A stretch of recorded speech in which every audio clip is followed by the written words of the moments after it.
E aí, galerinha, voltamos aqui com a nossa aula 16, agora para a revisão de conteúdo da nossa aulinha de hoje, que falou sobre comunidades amazônicas. Então, vamos aqui para o nosso quadro, para a gente ter noção, ver o que nós falamos nessa aula de hoje, que foi uma aula muito cheia de conteúdo, né?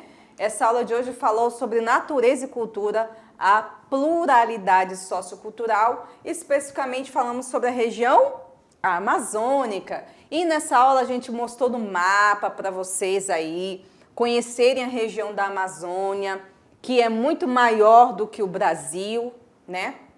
Eu estou dizendo assim, região que eu estou falando da cobertura do território. Então, o Brasil tem a maior parte, claro, né? A região da Amazônia se concentra muito mais no Brasil, mas também outros países também têm território amazônico nos seus lugares, nos seus países, como a Bolívia, o Peru, o Equador, a Colômbia, Suriname, Guiana, né? Venezuela. Então você vê aí a gente viu aí pelo mapa e conferimos quais são as regiões e os países que têm a Amazônia. E aí nós falamos também sobre as populações tradicionais da Amazônia. A gente falou do aspecto sociopolítico, né, mostrando mapas, divisas, os estados que têm a Amazônia dentro dos seus territórios. A gente está falando do Brasil, né? E nós falamos também sobre as múltiplas formas de compreender a Amazônia. Quando eu disse para vocês que a Amazônia em si não existe, existe as Amazônias. Então, diferentes formas de compreender toda essa gama de diversidades que tem no nosso território. E para isso é necessário a gente entender a história das populações tradicionais, né?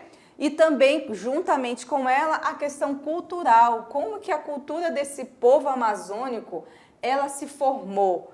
Quais são as características que nós temos aqui? Quais são as questões históricas, sociológicas e políticas que abrangem a nossa gente, o nosso povo, né? O nosso território? E para isso a gente tem que entender, basicamente, que tem grandes grupos aqui que formam a nossa sociedade, que são ribeirinhos, indígenas e quilombolas. Isso a gente está falando do território tradicional da Amazônia, tá? O território onde nós temos os povos tradicionais. E aí dentro desses povos a gente tem diversas culturas e histórias de cada um desses povos. E aí é preciso a gente compreender cada um deles, certo? Muito bem, então a gente vai agora fazer atividade de sala, tá? Fazer um minutinho aí para que vocês possam refletir, responder essas perguntas e já nós voltamos para a correção desse conteúdo e mais comentários sobre esse assunto, tá bom? Então aguardo vocês até daqui a pouco.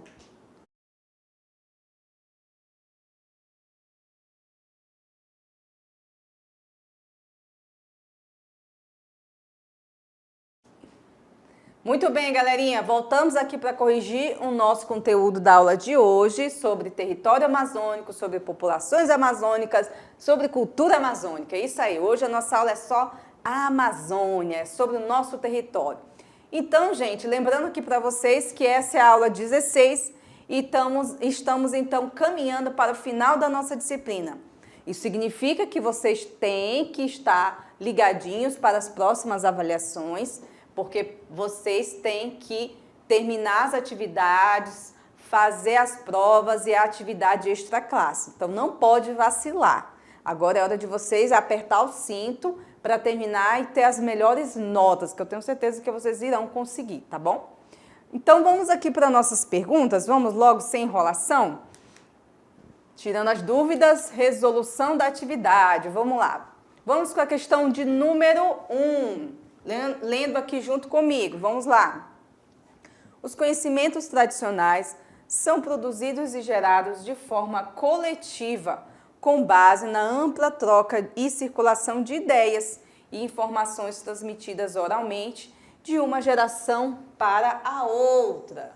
Portanto, de acordo com a definição apresentada, o conhecimento tradicional não se restringe aos organismos, mas inclui percepções, explicações sobre a paisagem, geomorfologia e a relação entre entre diferentes seres vivos e o ambiente físico. Uma das características marcantes na existência da comunidade tradicional são representadas por: letra A, cultura voltada para o consumo. Letra B, negação da identidade. Letra C, solidariedade orgânica. Nossa, foi longe, né? Letra D, cultura urbana nas zonas rurais ou o sentimento de pertencimento. E aí, pessoal, qual dessas alternativas vocês acreditam estar correta? Aqui na pergunta ele está dando uma dica, né? Que essas comunidades que têm a transmissão oral como principal forma de disseminação do conhecimento, elas também se caracterizam por uma relação muito próxima com a natureza, né?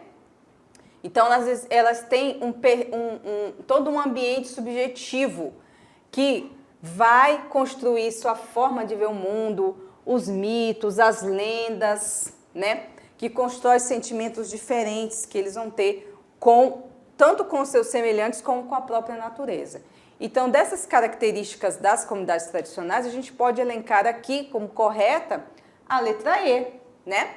O sentimento de pertencimento, porque é um sentimento que se tem em que eles se sentem próximos, eles se sentem parte, né? Então, se sentir parte do todo, ele ajuda a organizar, né, um grupo coeso, um grupo unido, o que faz essas pessoas viverem dentro, né, de um lugar tão distante, às vezes, com tão pouco acesso à cidade, recursos, e fazem elas serem felizes. É exatamente esse sentimento, tá? Essa aproximação e essas práticas subjetivas, ok? Então, é a letra E da número 1. Agora, vamos então para a número 2. O que temos aqui na número 2, galera?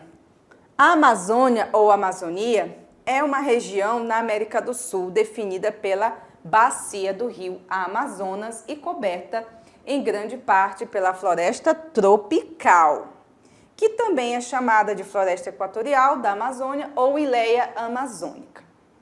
Agora vamos ver se vocês conseguiram pegar aí o gancho do negócio. A Amazônia abrange o total de, letra A, 9 estados, 5 estados, 3 estados, 10 ou 2 estados. Eu estou falando da Amazônia brasileira, tá? Estou falando dos outros lugares, não. Estou falando dos países, não. Estou falando da Amazônia brasileira. E aí, pessoal, são 9 estados que tem a Amazônia aqui do Brasil? São 5, 3, 10, 2. E aí? Vamos então para a correta? São 9 estados. Olha só, gente, muitos, né?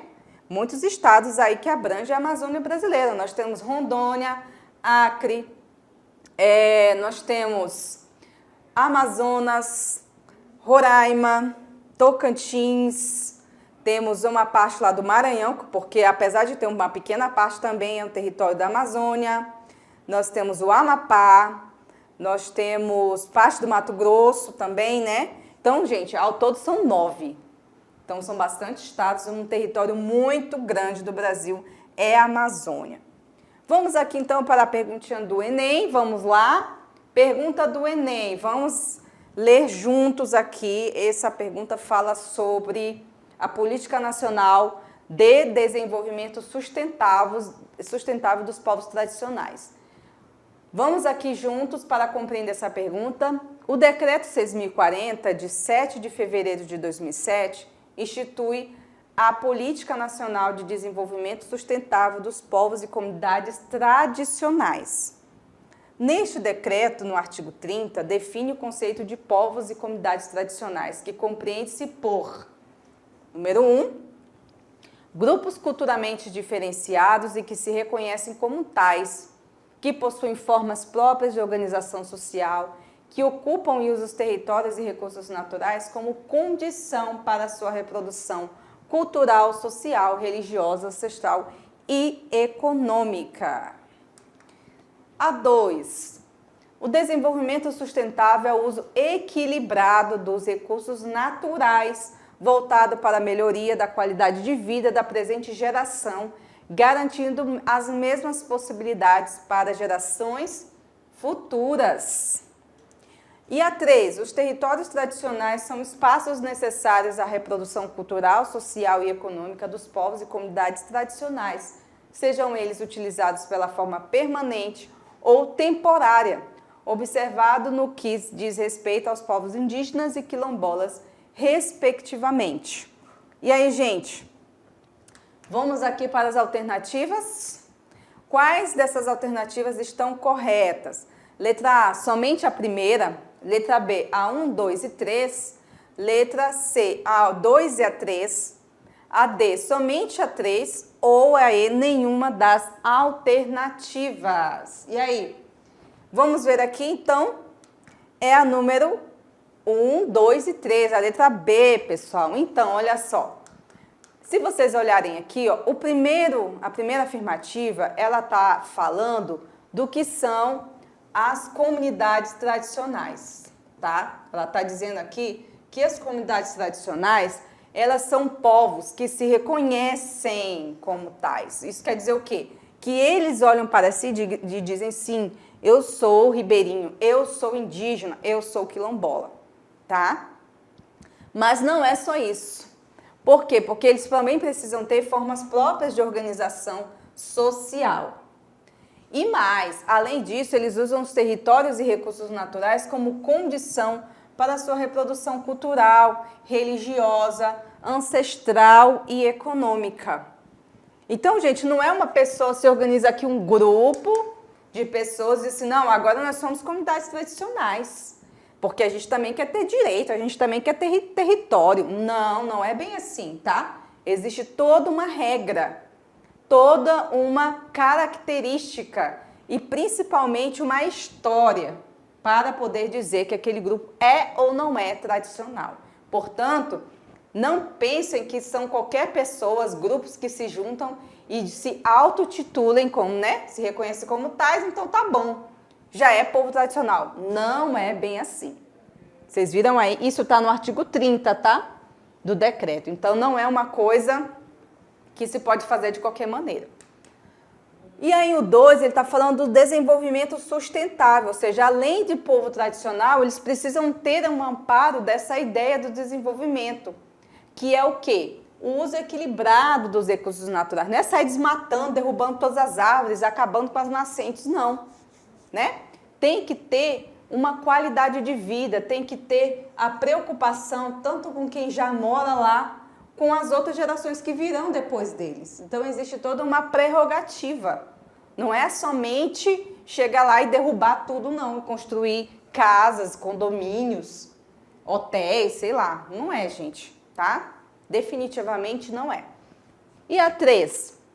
Territórios tradicionais precisam ser vistos como espaços necessários para a reprodução cultural, social e econômica desses povos. Tá? Então, eles vão utilizar, eles podem ser utilizados de forma permanente ou temporária. Sempre você vai ver ali o povo reunido no seu território que vão lá praticar as suas práticas tradicionais, ancestrais, assim como tem nas etnias indígenas, quilombolas e outras, né, ribeirinhas, enfim, várias outras questões. Então, dessa forma, isso aqui para analisar, que a 1, a 2 e a 3 estão corretas, tá bom? E a última pergunta do dia é sobre o quilombo. A gente passou bem rápido, né, nessa parte do quilombo. Como que surgiu a figura do quilombo? Gente, vamos relembrar? Então, a gente trouxe aqui, segundo Furtado, quando as pessoas eram escravizadas, nem todas aceitavam, né, aceitaram a escravidão. Então, dessa forma, tinham muitas fugas. E aí, esses fugitivos, essas pessoas que fugiam, elas buscavam abrigo. E nessa busca de abrigo, um ajudando o outro, eles começaram a se organizar em comunidades. E nessas comunidades distantes, que tinham que estar o mais distante possível ali dos que escravizavam eles começaram a lutar para sobreviver, começaram a lutar dentro dessa comunidade, formar uma sociedade, uma pequena comunidade ali para sobreviver, porque nada ia cair do céu, então eles tinham que comer, então de certa forma, teriam que caçar, teriam que plantar, né? Nesse fato, então, surgiu a ideia do quilombo, tá? Então, o quilombo se tornou um refúgio das pessoas que conseguiam sair, fugir das fazendas, né, das propriedades dos escravizadores, dos colonizadores, né? E aí ele se tornou também um símbolo de resistência, um símbolo de força, porque os outros que estavam ali sonhavam em sair embora e tentavam viver ali no quilombo, né? No Brasil, isso ficou muito nítido, né? Os quilombos acabaram se tornando núcleos muito importantes de resistência e também núcleos paralelos do poder. Ou seja, eles começaram a ter força para começar a resistir à escravidão. Os mais conhecidos, né, que foi o do Palmares, que infelizmente depois foi morto, perseguido e morto, ele foi um quilombo muito importante, ele foi um quilombo que trouxe essa representação da resistência negra, da resistência do povo negro contra a escravidão, tá certo? Bem, pessoal, então tá aí a correção da atividade. Espero que vocês tenham conseguido acertar todas e a gente volta para a aula 17, tá? Então aguardo vocês, bons estudos e até mais. Um abraço!